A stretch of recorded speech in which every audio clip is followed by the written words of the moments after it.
यहाँ तक कोई दिक्कत? अब हमें क्या करना है, सबसे पहले ये कोशिका है, स्पर्मेटिड है, इसके स्पर्मेटिड में सबसे पहले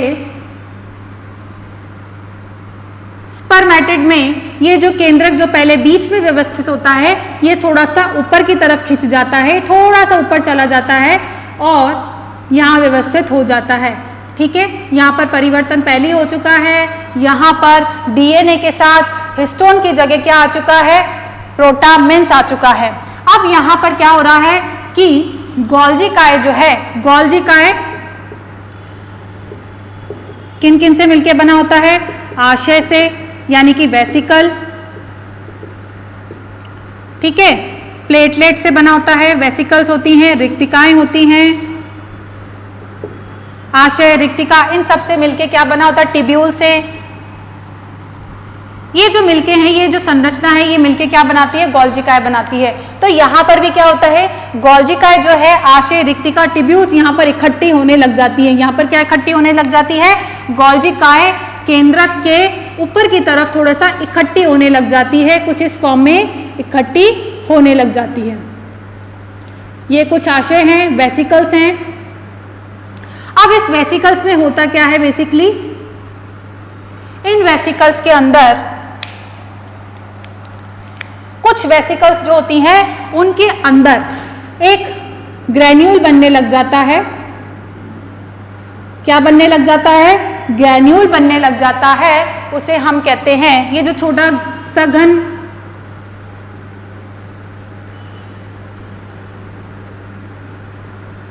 कणिका यहाँ पर बनने लग जाती है। ठीक है, ये जो सघन कणिका है ये यहाँ पर बनने लग जाती है और इसे हम कहते हैं प्रो एक्रोसोमल ग्रैन्यूल। इसे हम क्या कहते हैं, प्रो एक्रोसोमल ग्रैन्यूल। इसको आपको ऐसे ही याद करना है इस नाम को। तो इसे हम क्या कहते हैं, प्रो एक्रोसोमल ग्रैन्यूल कहते हैं। ऐसे बहुत से किसके अंदर होते हैं, वेसिकल्स के अंदर। कहाँ होते हैं, आशयों के अंदर, यानी कि वेसिकल्स के अंदर। वेसिकल्स के अंदर ये जो सघन कणिकाएं जो होती है, ठोस कणिकाएं बनने लग जाती है। सघन भी होती है, साथ ही साथ ठोस भी होती है, ये बनने लग जाती है। इनको हम कहते हैं प्रो एक्रोसोमल ग्रैन्यूल कहते हैं। ठीक है, क्या कहते हैं, प्रो एक्रोसोमल ग्रैन्यूल कहते हैं। अब क्या होता है कि ये जो 4-5 अगर एक्रोसोमल ग्रैन्यूल बन जाती हैं तो ये इकट्ठी होकर के एक बड़ी ग्रैन्यूल बना लेती है। क्या करती हैं, ये जो 4-5, ये आपको दिख रही है 3-4, मैंने कितनी बनाई है, 6 बनाई है। तो ये मिलकर के क्या बनाती हैं, एक बड़ी एक्रोसोम बना लेती हैं, बड़ी एक्रोसोम ग्रैन्यूल बना लेती है। अब क्या होगा कि यहाँ पर देखिए, यहाँ पर खूब सारा क्या है, कोशिका द्रव्य है। अभी कोशिका द्रव्य बाहर नहीं निकल रहा है, कोशिका द्रव्य भी सारा बाहर जाएगा। साथ ही साथ क्या होगा, कुछ माइटोकॉन्ड्रिया यहाँ पर इकट्ठे होने लग जाएंगे धीरे धीरे। अब माइटोकॉन्ड्रिया इकट्ठे तो हो रहे हैं, साथ ही साथ हमको क्या चाहिए, यहाँ पर सेंट्रियोल भी चाहिए। सेंट्रियोल, ये यहाँ पर आकर के सेंट्रियोल भी बनने लग जाता है। सेंट्रियोल भी यहाँ पर अपनी जगह पर आ जाता है। अभी हम देखते हैं कि सेंट्रियोल का काम क्या है, कैसे करता है। ठीक है, अब आगे देखिए कि आगे अब ये जो गोलाकार शेप है, ये थोड़ा सा अब कैसा होने लग जाएगा, कॉनिकल शेप जैसा होने लग जाएगा। कैसे होगा कि थोड़ा सा परिवर्तन हो रहा है। ठीक है, गोल से अब थोड़ा सा कैसा हो गया, कॉनिकल शेप में आ गया। अब यहां पर ये था आपका केंद्रक, इस केंद्रक के ऊपर क्या बन जाएगा, इस केंद्रक के ऊपर ये खूब सारी कणिकाएं मिलकर के क्या है, छोटी छोटी कणिकाएं, ये वाली जिनके अंदर कणिकाएं बन रही हैं, केवल वही कणिकाएं आपस में मिलकर के क्या हो जाएंगी, इस केंद्रक के शीर्ष को ऊपर से, हेड वाले रीजन को ऊपर से क्या कर लेगी, घेर लेगी। ये जैसे है, इसको मैंने, ये ग्रैन्यूल जो थी अब काफी बड़ी हो गई, इसको क्या किया, कवर कर लिया। ठीक है, अब कवर करने के बाद क्या होगा, अब ये है किसके अंदर, इसके बाहर है वेसिकल।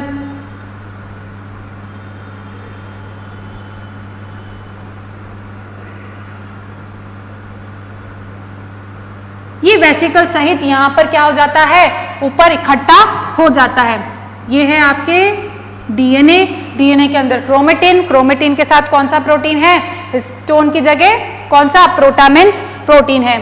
अब यहाँ पर क्या होगा, साथ ही साथ क्या होगा, जब ये केंद्रक में परिवर्तन हो जाता है, ये जब ऊपर, इसको हम बोलते हैं एक्रोसोम कहते हैं, हम इसे क्या कहते हैं, एक्रोसोम कहते हैं, इसे हम क्या कहेंगे, एक्रोसोम कहते हैं। बेसिकली इसका काम क्या रहता है, ये जरूरी क्यों है, इसको देख लेते हैं कि ये जो ग्रैन्यूल बनी थी, सघन ठोस कणिका जो बनी थी, इसके अंदर क्या होते हैं, कुछ एंजाइम, इसके अंदर क्या होते हैं, कुछ एंजाइम उपस्थित होते हैं।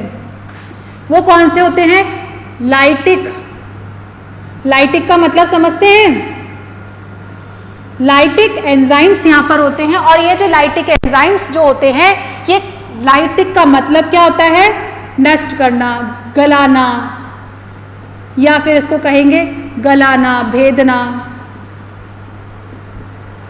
गला देना, ठीक है। इसका मुख्य जो होगा मीनिंग वो क्या होगा, गलाना होगा। अब ये क्या होता है कि जब इसे फर्टिलाइजेशन के दौरान हम पढ़ेंगे कि इसका बहुत ही महत्वपूर्ण रोल है। कैसे कि जब ये जाएगा ट्रैवल करके, ठीक है, फैलोपियन ट्यूब तक जाएगा ट्रैवल करके, तो क्या होगा, ये अंडाशय है, अंडाशय की भित्ति काफी मोटी होती है, सॉरी अंडाशय, ओवम, अंड की जो भित्ति है वो काफी मोटी होती है। इस भित्ति को तोड़ के, इसको पार करके इसको जाना होता है। क्यों, क्योंकि यहाँ पर डीएनए इसको पहुंचाना होता है ओवम के अंदर, तभी फर्टिलाइजेशन कंप्लीट होगा, यानी कि निषेचन कंप्लीट होगा, ठीक है। तो अब यहाँ पर ये जो एक्रोसोम है, ये क्या करता है, इस झिल्लियों को क्या करता है, भेदने की कोशिश करता है, यानी कि गलाने की कोशिश करता है, ये इसका काम होता है। तो लाइटिक का काम क्या होता है, गलाने का काम होता है, भेदने का काम होता है। यहाँ पर कुछ एंजाइम्स उपस्थित रहते हैं, ठीक है, ये इसका महत्वपूर्ण काम है। तो अब यहाँ पर ये हमने कंप्लीट कर लिया, एक्रोसोम बनके तैयार हो गया।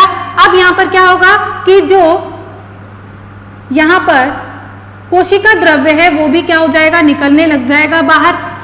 यहाँ पर जो बचे कुचे जो यहाँ पर पटलिकाएं हैं, जो गोल्जी काय का जो भी बचा हुआ भाग है, शेष बचा हुआ भाग है, वो क्या हो जाएगा, वो घुल जाएगा कोशिका द्रव्य के साथ साथ, कोशिका द्रव्य में मिक्स हो जाएगा और कोशिका द्रव्य के साथ क्या हो जाएगा, बाहर निकल जाएगा।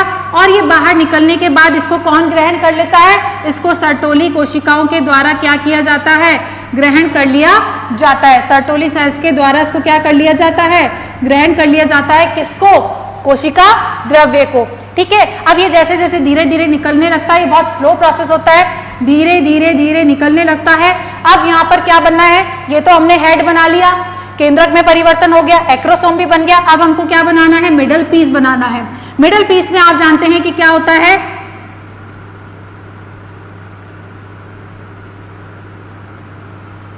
क्या उपस्थित होता है, माइटोकॉन्ड्रिया उपस्थित रहते हैं।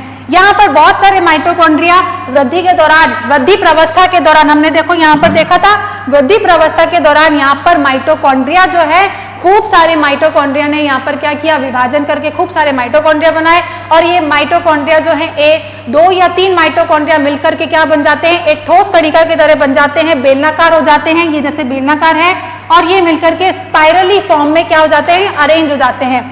यहाँ पर ये क्या हो रहे हैं, स्पाइरली अरेंज हो रहे हैं, बेलनाकार फॉर्म में क्या हो रहे हैं, अरेंज हो रहे हैं, ठीक है। ये अरेंज होने लगता है, ये बेसिकली अभी हम इसको यहाँ नहीं बना रहे ऐसे, हम इसको यहाँ पर देख लेते हैं। ये अरेंज हो रहे हैं माइटोकॉन्ड्रिया, क्या अरेंज हो रहे हैं, माइटोकॉन्ड्रिया। साथ ही साथ यहाँ पर क्या होता है, माइटोकॉन्ड्रिया के साथ साथ यहाँ पर, माइटोकॉन्ड्रिया के साथ साथ यहाँ पर केंद्रक के नीचे जो सेंट्रियोल होता है, सेंट्रियोल जो है, दो सेंट्रियोल होते हैं, एक तो होता है प्रॉक्सिमल सेंट्रियोल, एक होता है डिस्टल। प्रॉक्सिमल यानी कि समीपस्थ, डिस्टल का मतलब होता है दूरस्थ सेंट्रियोल। तो प्रॉक्सिमल तो किसकी तरफ होगा, केंद्रक की तरफ, और डिस्टल किसकी तरफ होगा, डिस्टल होगा नीचे पश्च की तरफ, ठीक है, नीचे की तरफ होगा। तो ये यहाँ पर डिस्टल सेंट्रियोल है। इस सेंट्रियोल का काम है फिलामेंट बनाने का काम है। क्या बनाने का काम है?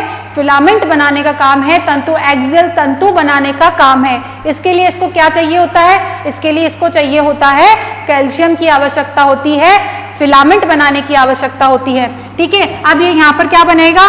फिलामेंट भी बनाने की कोशिश कर रहा है। साथ ही साथ ये जब प्रोसेस चल रहा होता है तो साथ ही साथ यहाँ पर ये क्या कर रहा है?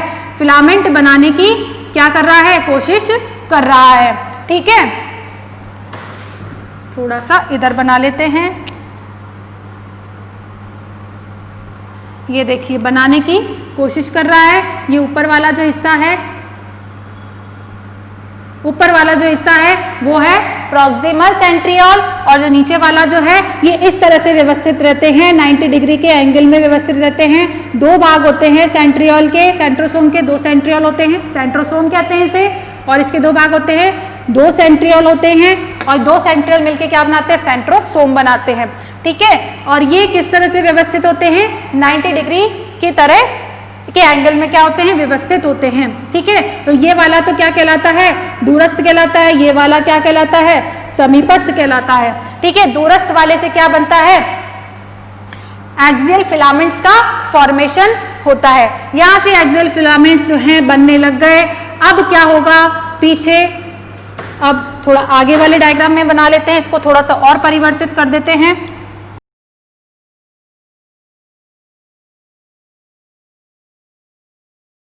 ये एक्सियल फिलामेंट बन गया। इसके चारों तरफ क्या व्यवस्थित हो जाते हैं? इसके चारों तरफ व्यवस्थित हो जाते हैं कुछ इस प्रकार से।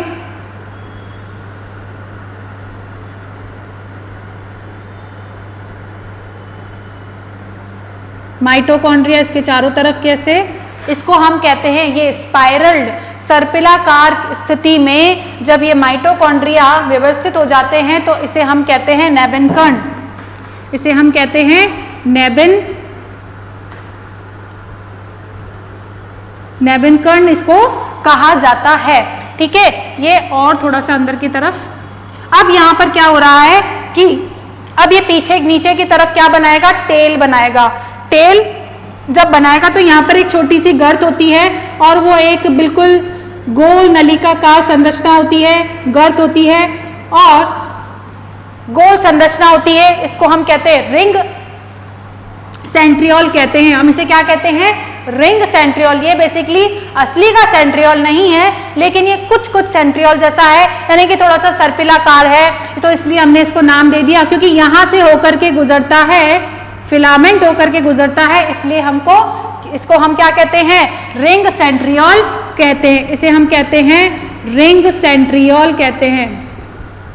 और ये जो रिंग सेंट्रियोल है यहाँ से पास थ्रू होकर के यहाँ से गुजरता है और लंबाई तक, जहाँ तक इसको लंबाई तक बनाना होता है, टेल पार्ट बनाता है।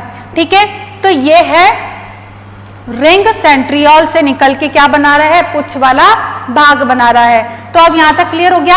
अब क्या हो रहा है कि जितना भी बचा कुचा, जो ये मिडिल पार्ट बन गया, ये टेल पार्ट बन गया, अब जो बचा कुचा जितना भी कोशिका द्रव्य है वो कोशिका द्रव्य जो है वो निकल जाता है, और कोशिका द्रव्य निकल जाने की वजह से क्या होता है? ये और भी ज्यादा सिकुड़ जाता है। ये कोशिका है, ये और भी ज्यादा क्या हो जाती है? सिकुड़ जाती है, और ये कुछ इस प्रकार से बन जाता है यहाँ पर। और ये सबसे पहली बाहर वाली ये प्लाज्मा मेम्ब्रेन रहती है, उसके अंदर ये कुछ इस तरह से व्यवस्थित रहता है। ये भी सिकुड़ जाता है, केंद्रक भी सिकुड़ जाता है। ठीक है, ये केंद्रक के साथ प्रोटीन्स हैं। ठीक है, और इसके ऊपर आ जाता है आपके एक्रोसोमल कणिका आ जाती है। ये एक्रोसोमल कणिका आ गई।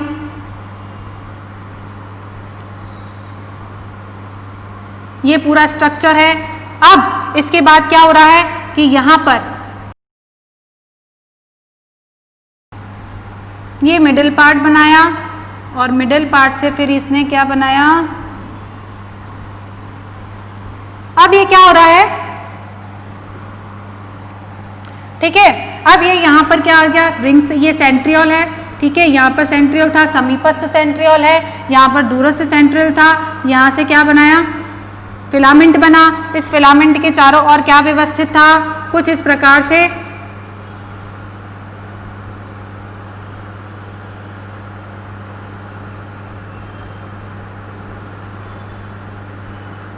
ये व्यवस्थित होता है।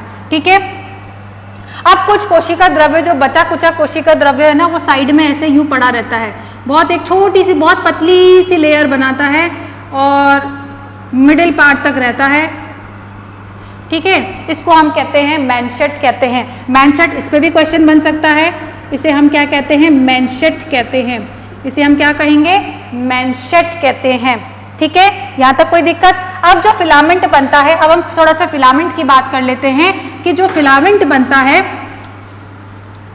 जो तंतु बनता है, वो तंतु होता है कुछ फ्लैजिला के जैसा ही होता है, फ्लैजिला के जैसा होता है, 9+2 के फॉर्म में होता है। ठीक है, ये जो फ्लैजिला का स्ट्रक्चर है 9+2 के फॉर्म में कैसे होता है, कुछ इस प्रकार से गोलाकार व्यवस्था में देखें तो ये 9+2 द्वितीयक होते हैं, ये डुप्लेट्स होते हैं, 1 2 3 4 5 6 7, ये 8 और ये 9 और बीच में एक और।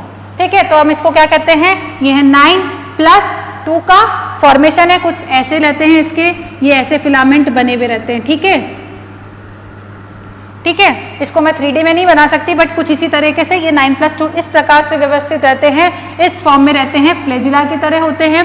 ठीक है, ये लेकर के, ये मिडिल पीस से लेकर के अंत तक इसी फॉर्म में होते हैं, 9+2 की फॉर्म में। अब इसमें खास बात क्या है कि मिडिल पीस वाले भाग में ही, केवल मिडिल पीस वाले भाग में ही क्या होता है कि एक और आवरण पाया जाता है, प्रोटीन का आवरण पाया जाता है, 9 प्रोटीन का आवरण पाया जाता है इन 9 फिलामेंट्स के चारों ओर। तो यहाँ पर ये एक हो जाता है मिडिल पीस में, इसका फॉर्मूला हो जाता है 9+9+2 और टेल में केवल होता है 9+2 का फॉर्मेशन होता है। ठीक है, यहाँ कोई दिक्कत है, क्लियर है? अब आपको कोई दिक्कत नहीं होनी चाहिए, बहुत ही इजी टॉपिक है, बहुत कोई टफ टॉपिक नहीं है, बहुत इजी है, एक बार में समझेंगे, थोड़ा सा रिवाइज करेंगे, थोड़ा सा पढ़ेंगे तो क्लियर हो जाएगा। अब हमको यहाँ पर क्या पढ़ना है आगे, अब हम आगे पढ़ेंगे कि किस प्रकार से हार्मोन्स का कंट्रोल किया जाता है ब्रेन के द्वारा। ठीक है,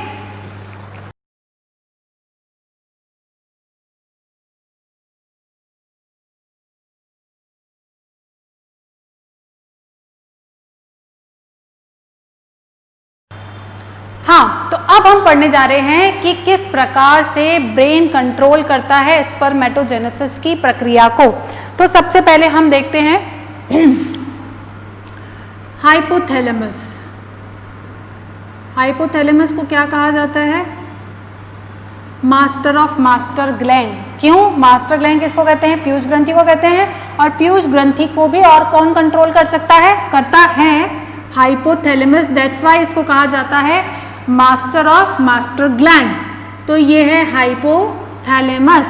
हाइपोथैलेमस क्या करता है, एक प्यूबर्टी स्टेज, प्यूबर्टी स्टेज का मतलब है जब 12-13 साल का होता है व्यक्ति, तब उस दौरान क्या होता है, हाइपोथैलेमस क्या करता है, एक हार्मोन रिलीज करता है जिसका नाम है GnRH।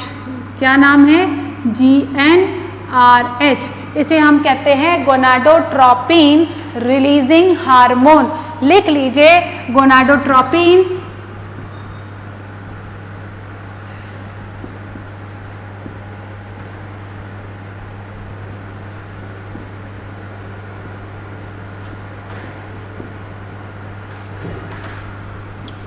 इसे हम क्या कहते हैं, गोनाडोट्रोपिन रिलीजिंग हार्मोन कहते हैं। अब ये गोनाडोट्रोपिन रिलीजिंग हार्मोन जो है ये क्या करता है, रिलीज कर, गोनाडोट्रोपिन रिलीज, गोनाडो का मतलब होता है जनक, यानी कि जनतों के लिए ही, गोनाड्स के लिए ही रिलीज होता है ये वाला हार्मोन। अब ये हार्मोन जाता कहाँ है, बेसिकली ये हार्मोन जा रहा है, ये हार्मोन जा रहा है पीयूष ग्रंथि के पास। कहाँ जा रहा है, अग्र पीयूष ग्रंथि। पीयूष ग्रंथि का भी 2 हिस्से होते हैं, अग्रभाग पश्चभाग, तो ये जा रहा है अग्र पीयूष ग्रंथि को के पास। ये रिलीज होकर के कहाँ जा रहा है, गोनाडोट्रोपिन रिलीज हार्मोन ये रिलीज इसको उद्दीपित करता है, इसको कहता है कि अब तुम भी कोई हार्मोन रिलीज करो। अब ये कौन से हार्मोन रिलीज करता है? हाइपोथैलेमस से अग्रपीयूष ग्रंथि को ये क्या करता है? उद्दीपित करता है। कौन? गोनाडोट्रोपिन रिलीजिंग हार्मोन, इसकी बात कर रहे हैं हम, ठीक है। अब अग्रपीयूष ग्रंथि क्या करता है? अग्रपीयूष ग्रंथि जो है वो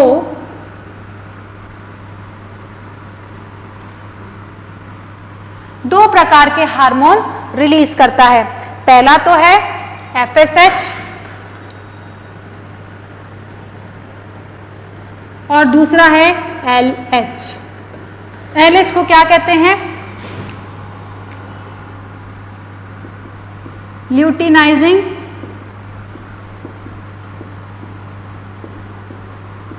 ये मेल और फीमेल दोनों में ही रिलीज होता है, ये भी ल्यूटिनाइजिंग हार्मोन, ठीक है। ये कौन सा है? Luteinizing hormone. दूसरा है FSH। FSH क्या है? Follicle stimulating hormone. Follicle stimulating उद्दीपन hormone. Stimulating hormone, follicle stimulating hormone, FSH, LH, ये तीनों ही जो है मादा में भी कॉमन है, मेल और फीमेल दोनों में ही कॉमन है। अब LH क्या करता है? LH ये हार्मोन जब रिलीज होता है अग्रपीयूष ग्रंथि से तो ये कहाँ जाता है? L से याद रखना, लेडिंग सेल्स की तरफ जाता है। लेडिंग कोशिकाओं को उद्दीपित करता है। लेडिंग कोशिका को क्या करता है? उद्दीपित करता है। FSH क्या करता है?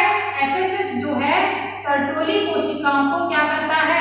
उद्दीपित करता है। सर्टोली कोशिका को क्या करता है? उद्दीपित करता है। सर्टोली कोशिका को और क्या कहते हैं? नर्स सेल भी कहते हैं। नर्स सेल जो करती है, नर्स जो की केयर करती है, खाना खिलाती है, तो यही काम होता है सर्टोली सेल्स का, ठीक है। अब लेडिंग सेल्स जो होती है वो क्या हार्मोन रिलीज करती है? LH ने किसको कमांड दिया? लेडिंग सेल को। लेडिंग सेल ने कौन सा हार्मोन रिलीज किया? बताइए। मैंने आपको शुरू में ही बताया था कि लेडिंग सेल्स को कौन सा हार्मोन रिलीज करता है? ये हार्मोन रिलीज करता है टेस्टोस्टेरोन।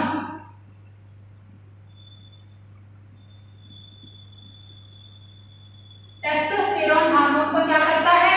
रिलीज करता है, ठीक है। और सर्टोली सेल्स क्या? मैंने ये भी बता दिया था कि सर्टोली सेल्स क्या काम करती है? सबसे पहले तो क्या करती है? एंटी मोलेरिन हार्मोन को रिलीज करती है, उसके बारे में हम बात कर चुके हैं। और वो कब होता है? भ्रूणी अवस्था में ही वो काम हो जाता है।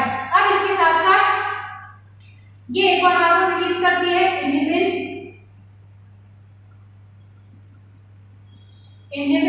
और दूसरा एक और है, बताइए कौन सा है इन्हिबिन के साथ साथ?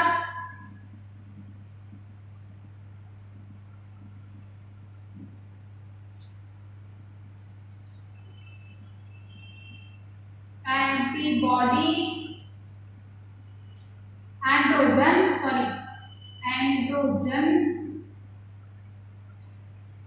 Binding protein. Androgen binding protein क्या रिलीज करता है? Androgen binding protein. Sertoli cells का बेसिकली हमने काम पढ़ लिए थे, एक बार और देख लेते हैं कि क्या करता है? पोषण प्रदान करता है, आलंबन प्रदान करता है, और क्या बताया था कि ये इन्हिबिन हार्मोन रिलीज करता है, एंड्रोजन बाइंडिंग प्रोटीन भी रिलीज करता है। साथ ही साथ क्या करता है? ये करता है ब्लड टेस्टिस बैरियर बनाता है। ब्लड टेस्टिस बैरियर, जैसे आपने नाम सुना होगा ब्लड ब्रेन बैरियर, उसी तरह से क्या करता है? ब्लड टेस्टिस बैरियर भी बनाता है। ये बेसिकली क्या है? बैरियर यानी कि कोई रुकाव, कोई दीवार बनाता है। ब्लड और टेस्टिस के बीच में क्या करता है? एक दीवार बनाता है। ये दीवार क्या काम करती है? ये दीवार ये काम करती है एंटीबॉडीज पाई जाती है। और एंटीबॉडीज का काम क्या रहता है? एंटीबॉडीज ये काम करती हैं कि जो हमारे शरीर में आने वाले, हमारे शरीर के अलावा जो भी एक्स्ट्रा पार्टिकल है, यानी कि कोई वायरस के कण हो या वो ऐसा कोई कण हो या ऐसी कोई कोशिका हो जो हमारे शरीर से संबंधित ना हो, तो वो उसको क्या कर लेती है? भक्षण कर लेती है या उसको मार गिराती है। अब हम जानते हैं कि हमारे सभी सेल, उनको जो ट्रेनिंग दी जाती है एंटीबॉडीज को, वो ट्रेनिंग दी जाती है द्विगुणित कोशिकाओं के लिए। ठीक है, अब यहाँ पर हम जानते हैं कि सर्टोली सेल्स, प्रश्न के अंदर सर्टोली सेल्स के सेमिनिफेरस ट्यूब्यूल्स के अंदर सर्टोली सेल्स के साथ क्या लगा हुआ रहता है? स्पर्म्स लगे हुए रहते हैं। और वो स्पर्म्स कैसे होते हैं? अगुणित प्रकार के होते हैं। इसलिए वो उनको क्या करती है? छुपा करके रखती है कि कोई इनको मार ना गिरा दे। यानी कि किससे बचा के रखती है? एंटीबॉडी से बचाने का काम करती है। तो ब्लड टेस्टिस वेगर क्या करती है? एंटीबॉडी, एटी को क्या बोलते हैं? एंटीबॉडी को शॉर्ट में लिखा जाता है एंटीबॉडी। एंटीबॉडी से बचाने का कार्य करती है। ब्लड टेस्टिस बैरियर ये कार्य करती है क्या? सर्टोली सेल्स के द्वारा ये कार्य किया जाता है। इसी के साथ साथ और हाँ, तो ये देखिए, ये है सारा कैसे कंट्रोल होता है ब्रेन के द्वारा। एक बार फिर से रिवाइज कर लेते हैं। हाइपोथैलेमस ने GnRH यानी कि गोनाडोट्रोपिन रिलीजिंग हार्मोन रिलीज किया और किसको उद्दीपित किया? पीयूष ग्रंथि को उद्दीपित किया। पीयूष ग्रंथि ने दो प्रकार के हार्मोन्स निकाले। पहला था LH यानी कि ल्यूटिनाइजिंग हार्मोन, ये रहा ल्यूटिनाइजिंग हार्मोन, और FSH यानी कि follicle stimulating hormone. Follicle stimulating hormone क्या करता है? किसको उद्दीपित करता है? सर्टोली कोशिकाओं को क्या करता है? उद्दीपित करता है। और ये क्या उद्दीपित करता है? इनिबिन और एंड्रोजन प्रोटीन बाइंडिंग को उद्दीपित करने का काम करता है। यहाँ पर है लेडिंग कोशिकाएं। लेडिंग कोशिकाएं क्या करती हैं? टेस्टोस्टेरॉन को क्या करती हैं? रिलीज करने का काम करती हैं। हम टेस्टोस्टेरॉन पढ़ चुके हैं कि ये क्या करता है। ये टेस्टोस्टेरॉन जो है स्पर्मेटोजेनेसिस को प्रेरित करता है और साथ ही साथ क्या करता है? ये सेकेंडरी सेक्सुअल कैरेक्टर्स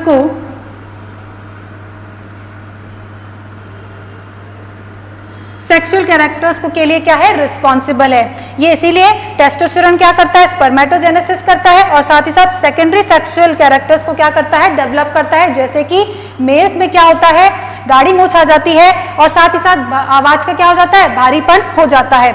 इनिबिन के बारे में हम स्टार्टिंग में पढ़ चुके हैं कि ये क्या करता है कि अगर स्पर्मेटोजेनेसिस बहुत ज्यादा मात्रा में होने लग जाए, बहुत ज्यादा होने लग जाए, तो ये क्या करता है? ये संदमित कर देता है अग्र पीयूष ग्रंथि तथा हाइपोथैलेमस से निकलने वाले हार्मोन्स को क्या कर देता है? मंद कर देता है। एंड्रोजन बाइंडिंग प्रोटीन जो है वो क्या करता है? एंड्रोजन बाइंडिंग प्रोटीन जो है रेता नलिकाओं में, एंड्रोजन बाइंडिंग प्रोटीन जो है ये रेता नलिकाओं में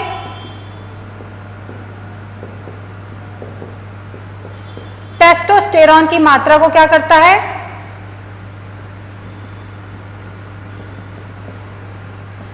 टेस्टोस्टेरॉन की मात्रा को कॉन्सेंट्रेट करता है यानी कि सांद्रित करता है।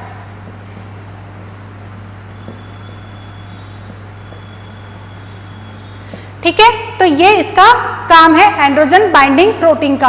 अब ये बेसिकली कंट्रोल कैसे होता है? जैसे किसी चीज की अति भी जरूरी नहीं होनी, मतलब अति नहीं होनी चाहिए, उसी प्रकार से यहाँ पर क्या किया जाता है कि ये जो प्रोसेस है इसको कंट्रोल किया जाता है, फीडबैक देकर के कंट्रोल किया जाता है कि भाई बहुत ज्यादा हो गया है, अब इसे रोक दो। कैसे किया जाता है? सबसे पहले इनिबिन हार्मोन जो है ये क्या करता है? इनिबिन हार्मोन जो है ये हाइपोथैलेमस को क्या करता है? संदमित करता है। इसकी प्रक्रिया को, इसको रिलीज होने की प्रक्रिया को क्या करता है? मंद करता है। साथ ही साथ ये पीयूष ग्रंथि को भी क्या करता है? संदमित करता है। इनहिबिन का काम क्या है? इसे संदमित करने का काम है। साथ ही साथ टेस्टोस्टेरॉन क्या करता है? टेस्टोस्टेरॉन भी नेगेटिव फीडबैक देता है। किस प्रकार से? अगर इसकी मात्रा ज्यादा हो जाती है, स्पर्मेटोजेनेसिस ज्यादा होने लग जाता है, टेस्टोस्टेरॉन की मात्रा अगर किसी वजह से ज़्यादा होने लग जाए तो ये भी नेगेटिव फीडबैक देता है। किसको नेगेटिव फीडबैक देता है? अग्रपीयूष ग्रंथि को नेगेटिव फीडबैक देता है, साथ ही साथ हाइपोथैलेमस को भी क्या देता है? नेगेटिव फीडबैक देता है। नेगेटिव फीडबैक देता है। ठीक है, यहां कोई दिक्कत है? अब ये जो टेस्टोस्टेरोन है, ये भ्रूणीय अवस्था में भी इसमें खास बात है कि जो टेस्टोस्टेरोन है भ्रूणीय अवस्था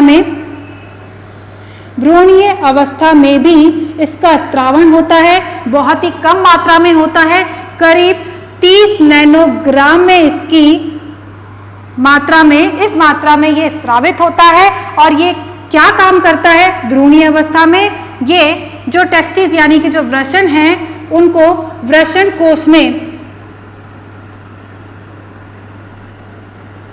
ले जाने का कार्य करता है। ये जो मात्रा है बहुत ही कम मात्रा है, लेकिन इसका भी रोल है कि ये वृषण को वृषण कोश में ले जाने का, कहां से? उदर से ले जाने का काम करता है, वृषण को वृषण कोश में ले जाने का। ठीक है, तो ये है पूरा एक कंट्रोल मैकेनिज्म है कि किस प्रकार से कंट्रोल किया जाता है।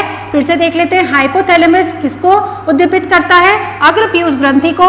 अग्रपीयूष ग्रंथि जो है 2 प्रकार के हार्मोन रिलीज करता है, पहला LH, दूसरा है FS यानी कि ल्यूटिनाइजिंग हार्मोन, दूसरा है फॉलिकल स्टिमुलेटिंग हार्मोन। LH जो है वो किसको उद्दीपित करता है? लेडिंग सेल्स को उद्दीपित करता है, और ये लेडिंग सेल्स जो है वो टेस्टोस्टेरोन को क्या करती है? रिलीज करती है। FSH क्या करता है? सर्टोली सेल्स को उद्दीपित करता है और 3 हार्मोन्स निकालता है। एक हम पहले ही पढ़ चुके हैं, एंटी मुलेरियन हार्मोन, दूसरा है इनिबिन, तीसरा है एंड्रोजन बाइंडिंग प्रोटीन। ठीक है, और ये किस प्रकार से फीडबैक देते हैं, किस प्रकार से इस मैकेनिज्म को कंट्रोल करते हैं, ये भी हमने देख लिया है। ठीक है, अब इसके आगे की जो स्टोरी है हम इसको नेक्स्ट लेक्चर में कंटिन्यू करेंगे।